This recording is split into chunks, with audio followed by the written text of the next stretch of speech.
Good morning बच्चों। आज हम लोग की थर्ड क्लास है प्रोज के फर्स्ट चैप्टर की a girl with a basket. हम लोग ने 3 पैराग्राफ्स तक पढ़ लिया था। आज हम 4th पैराग्राफ से स्टार्ट करेंगे।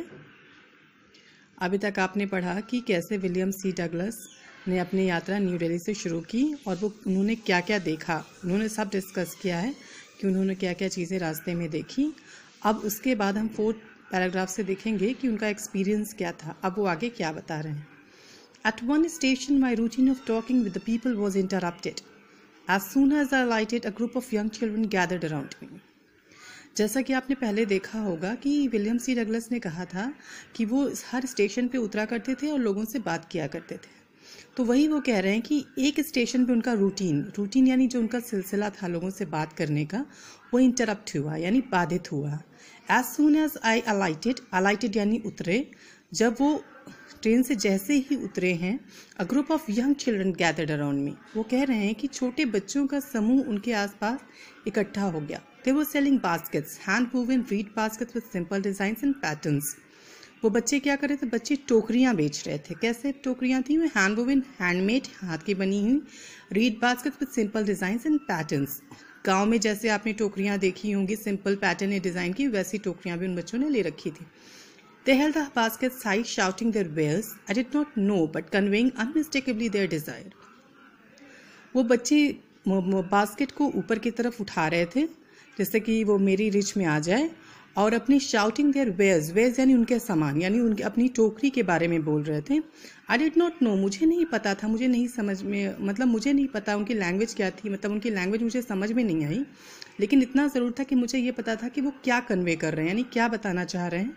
उनकी डिज़ायर, उनकी इच्छा को मैं बहुत अच्छे से समझ रहा था कि वो बच्चे मुझसे क्या कहना चाह रहे हैं।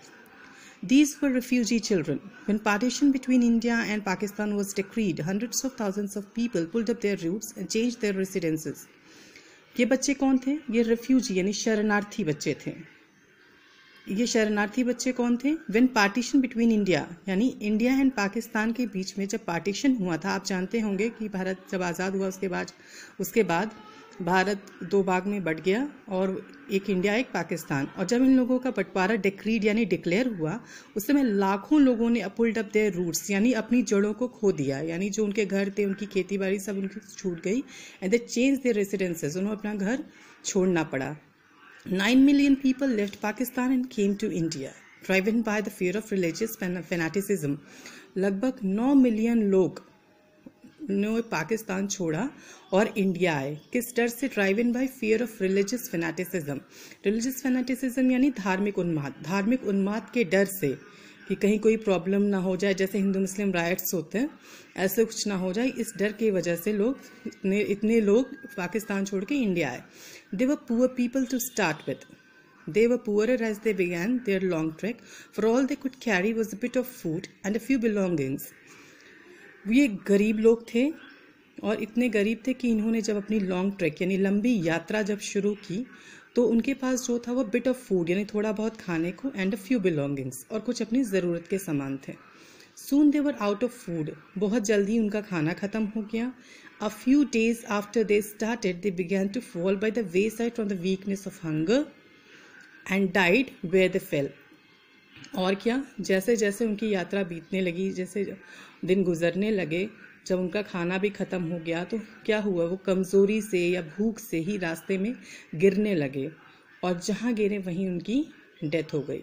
यानी कहने का ये मतलब है कि ये लोग जब इतनी लंबी यात्रा तय कर रहे थे, उस समय आप इतनी लंबी यात्रा में खाने का सामान आप कितना ज़्यादा रख सकोगे? 1 दिन, 2 दिन या 3 दिन, बहुत ज़्यादा हो तो।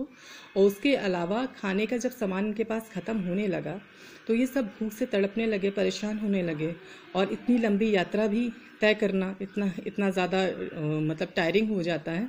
तो इन सब वजह से ये लोग वहाँ पे इतनी सफरिंग की वजह से लोगों की डेथ भी होने लगी रास्ते में ही। आज की क्लास हमारी यहीं ख़त्म होती है। नेक्स्ट क्लास हम लोग फिर मिलेंगे।